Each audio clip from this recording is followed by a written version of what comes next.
Como eu estou pregando para líderes, eu vou falar algumas palavras aqui, palavra-chave, pregando para líderes.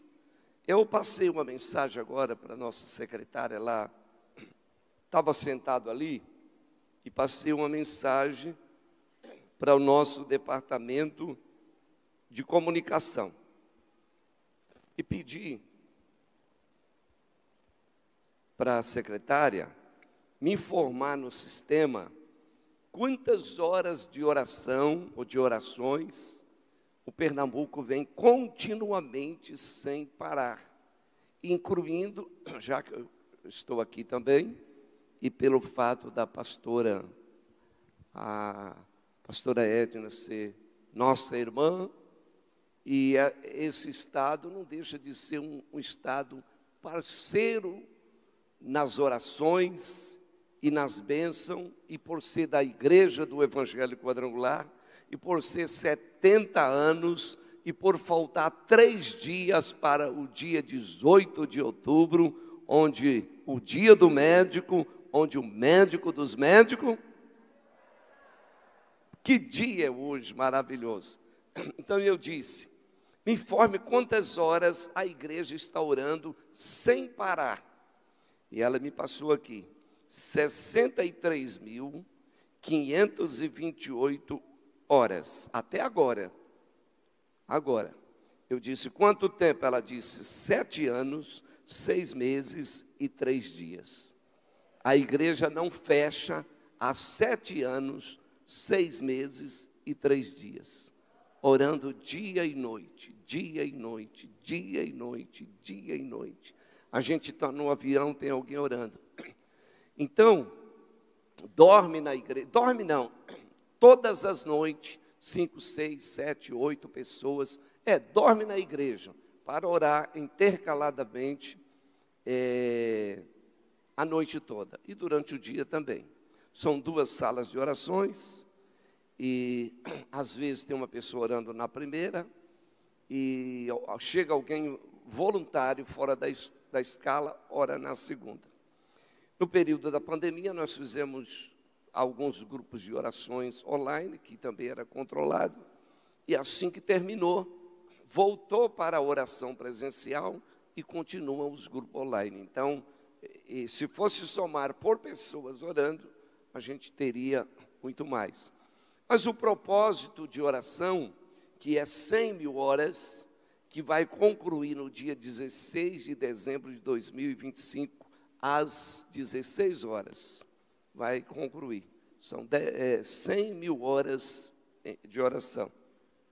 É um longo tempo, um voto, foi uma direção do Espírito Santo, se não fosse já tinha parado. Então vou usar aqui algumas frases, algumas palavras, e o meu texto, o que eu vou pregar no livro de João, capítulo 8, embora eu vou falar alguns assuntos, João capítulo 8, vou falar também alguns outros assuntos, porque é muito bom pregar para líderes. Pregar para líderes é muito bom, porque os líderes, a gente pode usar alguma palavra, e eles já estão sabendo que está na Bíblia. Então fica fácil para a gente falar muitas coisas sem que estejamos ali analisando, acompanhando, tal, porque as pessoas já conhecem. Mas existem algumas coisas que nós precisamos, se quiser ter um ministério grande, porque lá no Pernambuco, lá no Nordeste, tem pernambucano aqui? Tem pernambucano? Tem. Paraibano? Dizem que a maior decepção dos americanos foi quando chegou na Lua, tinha um nordestino lá. Ficaram decepcionados. Como é que chegaram antes deles? Mas Pernambuco, Paraíba, Rio Grande do Norte, são estados populosos e que as pessoas vão procurando ir para todos os lugares. Então, onde você for, tem o nordestino.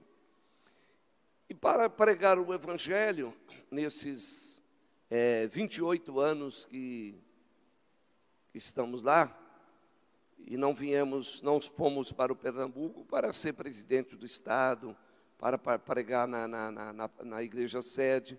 Nós fomos para o interior, para Brioba, começar do nada, que hoje temos grandes igrejas no interior.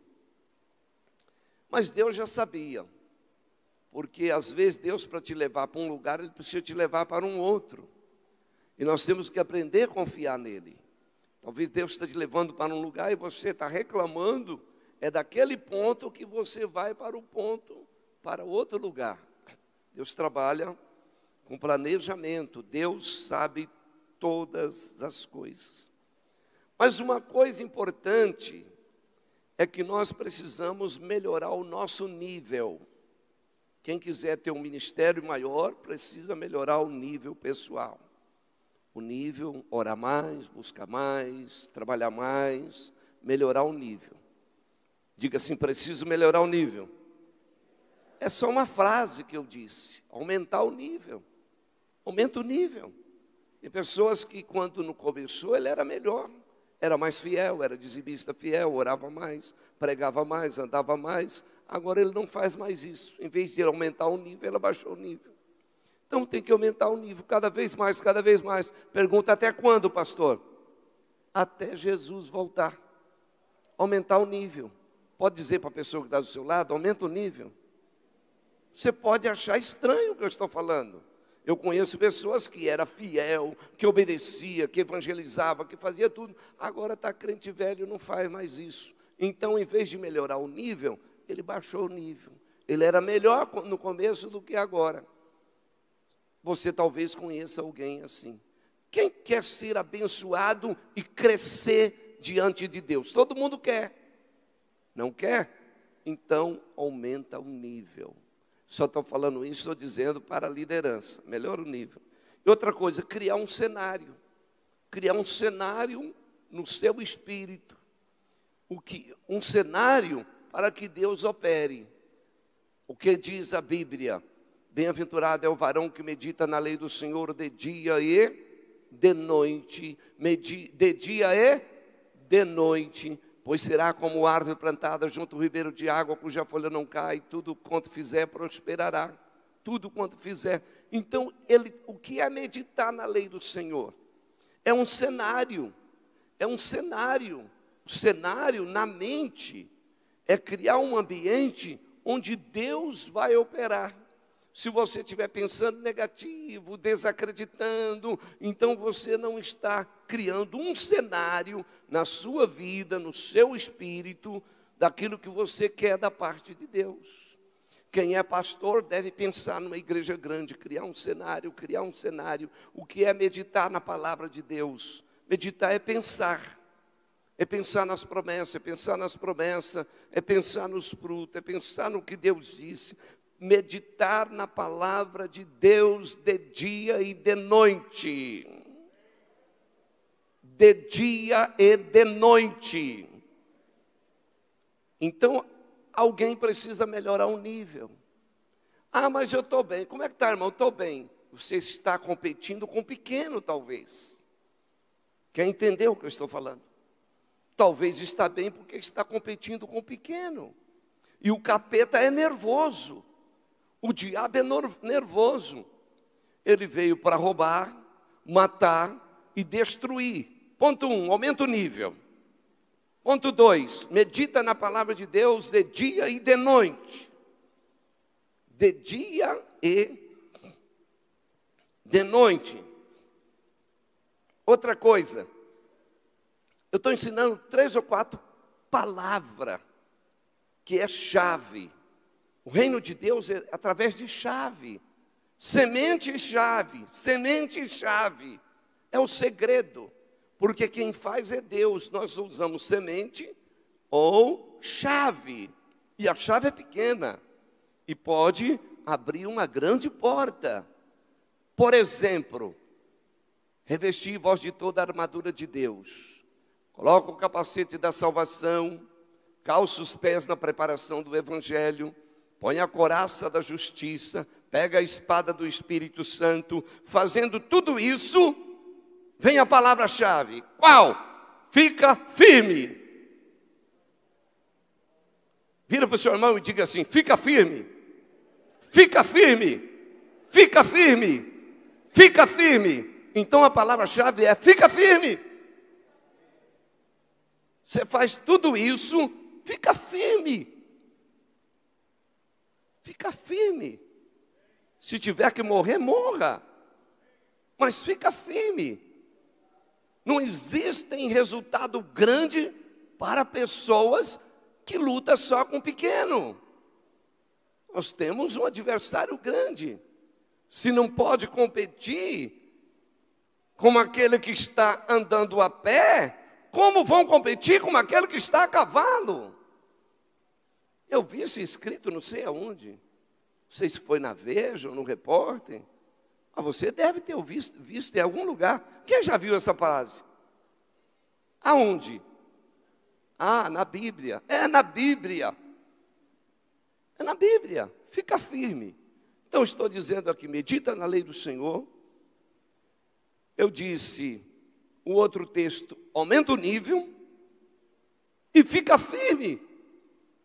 Porque fazendo isso, você tem a resistência. A resistência, isso são conselhos que eu dou para os meus obreiros, meus líderes de célula, meus diaconato. Fica firme. Olhar para trás, nunca. Não está. Deus não estabeleceu um plano para nós, nos dando chance de olhar para trás. Nós vamos subindo uma escada e ele vai desmanchando o degrau. Talvez já até falei aqui em alguma pregação. Porque essas são chaves importantes. Você vai subindo uma escada e Deus vai desmanchando o degrau. Não está no plano de Deus a sua volta. Se você tentar voltar, chama-se queda. Porque aquele que lança a mão do arado e olha para trás, está escrito que não é digno do reino de Deus. Não existe desviado. Quem para de seguir a Deus, vira as costas para Deus. Porque só tem dois caminhos. E sem chance de você ser bem-sucedido, virando as costas para Deus. Você tem que servir o Senhor até a morte. Por isso, também, não sei aonde eu vi escrito, que alguém, quando vai construir uma casa, deve fazer um planejamento. Então, quem aceita Jesus, faz uma avaliação qual é a decisão que ele está fazendo. Porque não tem como servir a dois senhores. Não tem como. Mas eu quero dizer hoje para os pregadores da palavra de Deus. Eu sei quanto é difícil e ao mesmo tempo não é, o quanto nós dependemos de uma pessoa, que se Deus permitir esse assunto, eu quero falar mais amanhã dessa pessoa, que é a terceira pessoa da Trindade, o quanto nós dependemos. Mas a Bíblia diz aqui em João 8, 23, vós sois de baixo, eu sou de cima. Está escrito assim. Então eu quero falar sobre um Deus que é um Deus do outro mundo. É um Deus do outro mundo. Ele está dizendo, vós sois de baixo, eu sou de cima. Depois, um pouco mais na frente, no outro versículo, diz, a parte B do próprio versículo, vós sois deste mundo e eu sou de outro mundo. Então o Senhor é um Deus do outro mundo, não do nosso mundo físico. Ele é um Deus de um outro mundo, que é o mundo espiritual. Quando olhamos o universo, os planetas, existem algumas informações de alguns planetas que levam 300 anos para chegar até ao conhecimento do homem na ciência. O que estão estudando agora aconteceu há 300 anos atrás. O que está acontecendo agora vai chegar a informação, a velocidade da luz. Em 2375. A Bíblia fala sobre de fósseis de animais pré-históricos de 243, a ciência fala, 243 milhões de anos. Então nós não estamos falando de uma coisa comum.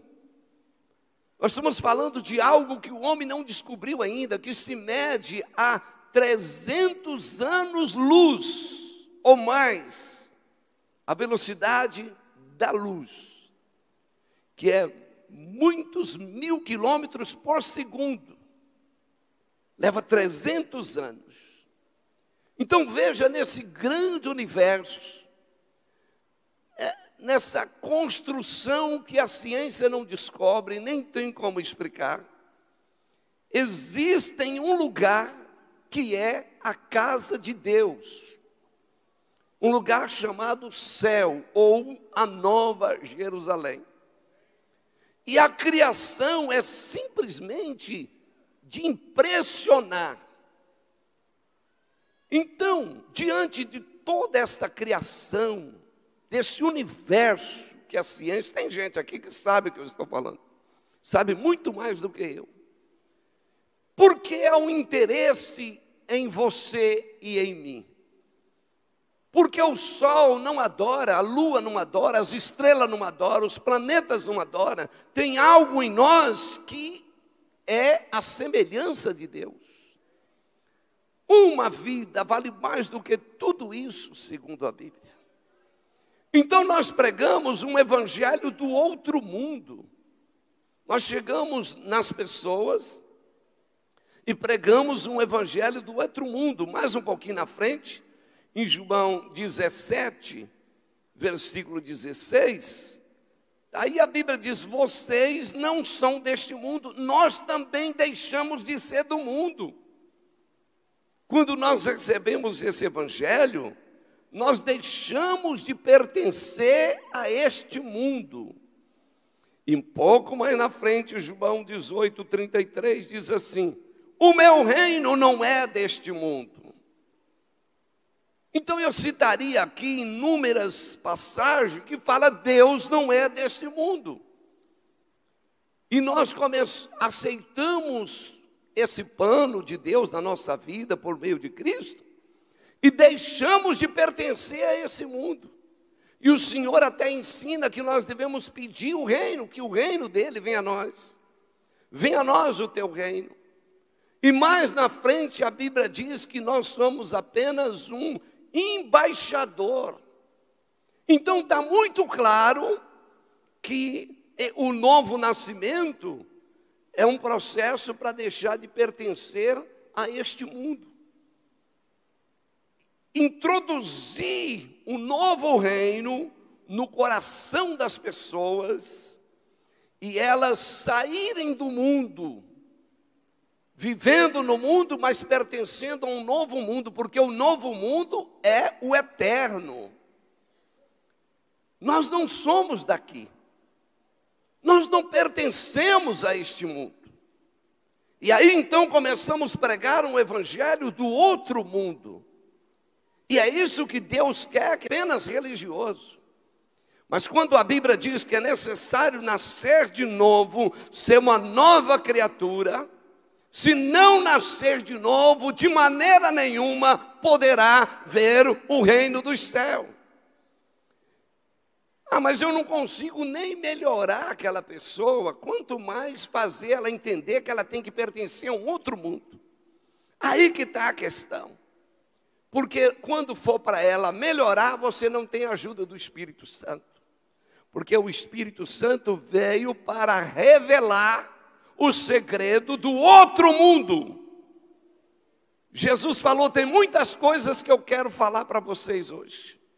Mas vocês não estão prontos para ouvir. E quando nós pregamos o evangelho do outro mundo, parece tão forte que as pessoas não querem. Mas aí nós contamos com a ajuda do Espírito Santo. E os sinais começam a acontecer. Porque o Espírito Santo, ele veio, não foi para falar dele próprio. O Espírito Santo veio para falar do Pai e para falar de Cristo. E quando nós recebemos Jesus, nós pertencemos a um outro mundo. É o evangelho do outro mundo. Temos que confiar na obra do Espírito Santo, porque ele é maior do que o que as religiões ensinam. É maior do que as filosofias ensinam. E aí nós começamos a descobrir algum mistério. Um dia desse eu estava muito preocupado com as coisas, e o Espírito Santo falou comigo. Você crê que Deus fala? Você crê que o Espírito Santo fala? O mundo não vê, mas nós vemos. E ele vem e habita em nós, e quando ele habita em nós, ele fala: agora vocês também não são mais desse mundo. Você vive no mundo, mas não é mais desse mundo. A nossa maneira de agir muda. O nosso olhar é diferente. Você vê além do físico. Você não anda com aquele olharzinho sensual mais. Você é olhar de profeta. Vira para o irmão e olha para ele com esse olho de profeta. Olha para ele. Oh! Você sente o pecado de longe. Você sente a armadilha de longe. Porque você não é mais desse mundo. Você não pertence mais a esse mundo. Você está aqui por enquanto. Mas você é cidadão do céu. Não sou eu que estou dizendo isso, irmãos. Começa a pregar um evangelho do outro mundo para você ver. Pregando o evangelho do outro mundo, jamais você consegue convencer. Então, aí entra o poder de Deus se aperfeiçoando na sua fraqueza. Na sua fraqueza vai haver um poder maior. Uma vez perguntaram para Jesus: então quem é que pode se salvar? Jesus disse: para o homem isso é impossível, mas para Deus todas as coisas são possíveis. Então o pregador do evangelho, ele depende do Espírito Santo. Às vezes nós queremos dar um jeitinho, nós atrapalhamos, porque o Espírito Santo não está no jeitinho. O Espírito Santo está no novo nascimento. E o velho? O velho tem que morrer e nascer de novo e ser sepultado pelo batismo. Parece agressivo. Isso parece agressivo, essas coisas. Mas o Senhor se responsabiliza pelo seu evangelho, pela sua palavra. Às vezes aquelas pessoas que você acha que nunca mudaria, aí elas vão mudar mais rápido, porque o evangelho é poderoso. O evangelho é poderoso, eu digo, o evangelho é poderoso. E aí eu estava preocupado pela madrugada. E o Espírito Santo falou: por que está preocupado com as montanhas? Eu disse: montanhas? Montanhas? Disse de novo: está preocupado com as montanhas. E eu disse: eu faço o quê? Ele disse: preocupa com o grão de mostarda. Grão de mostarda? Tem muita gente empurrando montanhas, a vida inteira, cansado, doente, pastores, pastoras e doente, empurrando montanhas. Você não vai mover montanhas. Mas se a sua fé for bem grande, mas tão grande, que ela for do tamanho de um grão de mostarda, que é uma coisinha de nada. Então, se a sua fé não é do tamanho de um grão de mostarda, ela é quase nada. Porque a fé, ela não pode ser condicional. Ela é incondicional. Essa fé é do tamanho de um grão de mostarda, e eu preguei na igreja e houve milagres. Eu disse: não me preocupo com as montanhas. Eu tenho que me preocupar com a minha fé. Porque a Bíblia diz: se você tiver de fé do tamanho de um grão de mostarda, as montanhas vão embora. Os problemas saem. Pessoas estão ficando doentes empurrando montanhas. Estão achando que isso é vantagem. Está escrito alto e claro na palavra de Deus: Se a tua fé for do tamanho de um grão de mostarda, você vai dizer ao monte: sai daí, precipita no mar, e assim será. Assim será. Mas, e para mim pregar o Evangelho? Bom, eu tenho pedido a Deus para mim uma coisa muito interessante. Muito interessante. Estou passeando aqui, visitando a minha irmã, meu cunhado, andando, e dei uma missão para os irmãos lá na igreja. Eu falei: se não tiver 1000 pessoas domingo, eu tomo a carteirinha de vocês. É brincadeira, claro. Porque eu quero que tenha 1000 sem a gente lá. Sem a gente. Porque domingo passado faltou 22 para 1000. E eu gostaria muito que tivesse 1000 sem a gente. Porque eu estou orando uma coisa para Deus, pastora Edna. Senhor, nos dê o dom que o povo corra atrás da gente. E a gente fala para o povo do Senhor. Talvez você está correndo muito atrás das pessoas. A gente corre. Mas o Espírito Santo pode atrair as pessoas. Porque se a gente for atrás da caça, se o Moisés fosse caçar no deserto, montasse uma boa equipe, ele ia trazer alguns pássaros, alguns animais e alimentar um pouco de pessoas. Mas ele pediu para o Senhor mandar. E o Senhor mandou tanto que supriu. Nós vamos atrás. Mas se através dos dons do Espírito Santo, o Senhor pode mandar muito mais. Mandar com abundância. Porque os dias são curtos demais em relação à vinda de Jesus. Jesus está voltando. Jesus está voltando. Então, pastores, o que eu peço para mim, estou pedindo para vocês hoje, a Deus, que nós possamos lançar a rede sobre a direção do Espírito Santo. Sabe por que fica cansativo? Porque a gente faz as coisas sem a aprovação de Deus e depois vende o projeto para Deus. Não sei se vocês entenderam. Você faz as coisas, faz isso, faz aquilo, faz aquilo, faz aquilo, depois fica: Deus me ajuda, Deus me ajuda, Deus me ajuda, Deus me ajuda, Deus me ajuda. Alguns dias atrás nós fizemos várias camisetas na igreja. E eu preguei essa mensagem por causa das camisetas. Aí veio a empresa e trouxe a aprovação das camisetas. Uma empresa lá famosa de malha, que tem uns castorzinhos aqui na logomarca. E eu disse: vocês têm que tirar o castor. Eu não quero esse castorzinho na camiseta. Fizeram o projeto, voltaram, a gente aprovou, demos uma parte em dinheiro. Aí veio o outro que eu encomendei, e ele falou: o senhor pode me adiantar um pouco do dinheiro? Eu adiantei um pouco do dinheiro, ele foi produzir tranquilo. Mas se ele tivesse feito algumas camisetas antes para tentar me vender, eu ia chegar e dizer: não gostei do castor. As camisetas estão lindas, mas esse castorzinho aqui do lado eu não gostei dele. O pastor, compra, pelo amor de Deus, para me ajudar, para me ajudar, para me ajudar. Então a fábrica só fez quando tinha uma aprovação.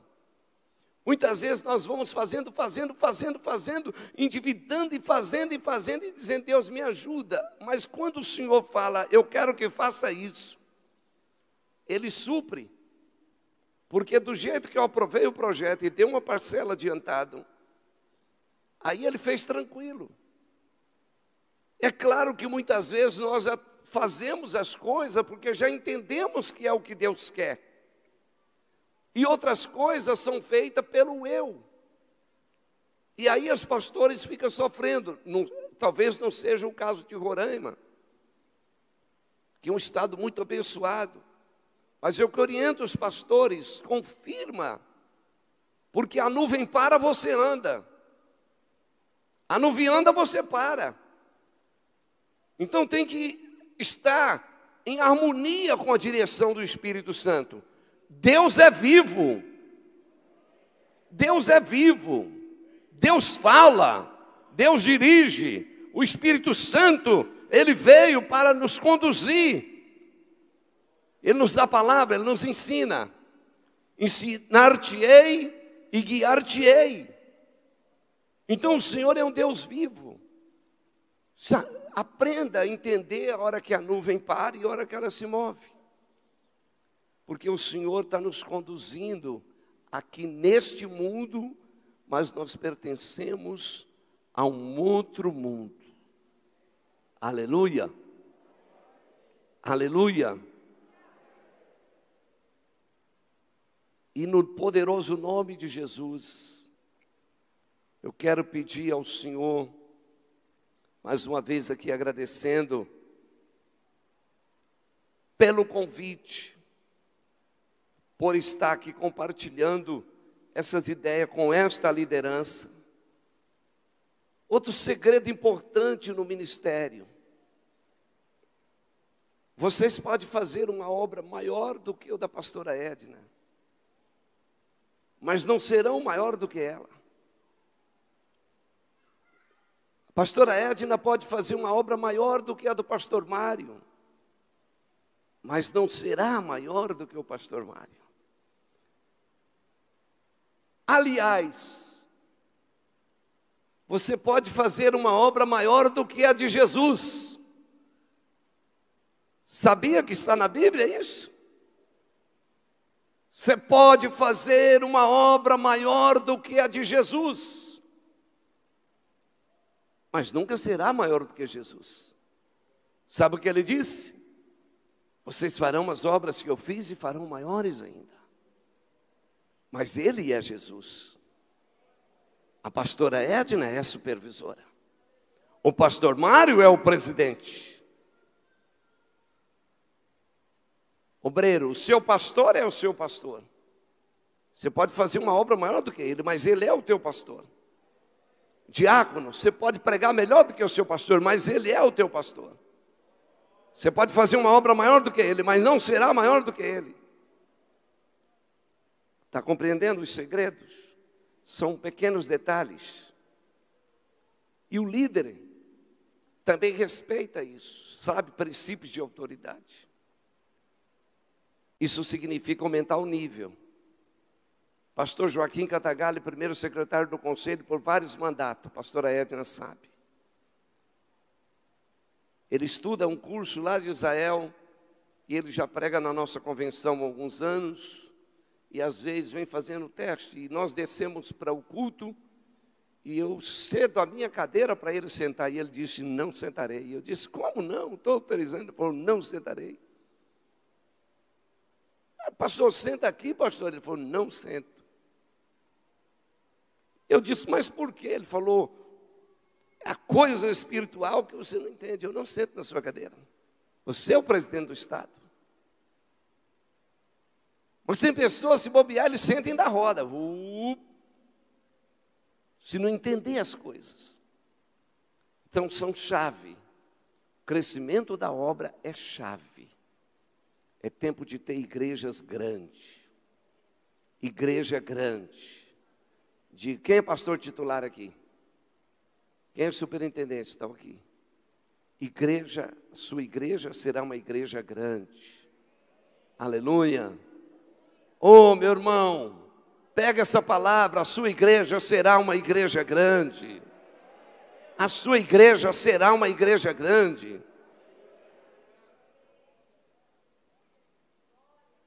Será uma igreja grande. Você pode não estar vendo solução, estar preocupado com as montanhas. Mas o grão de mostarda remove as montanhas. Glória a Deus. Pode ficar de pé em nome de Jesus.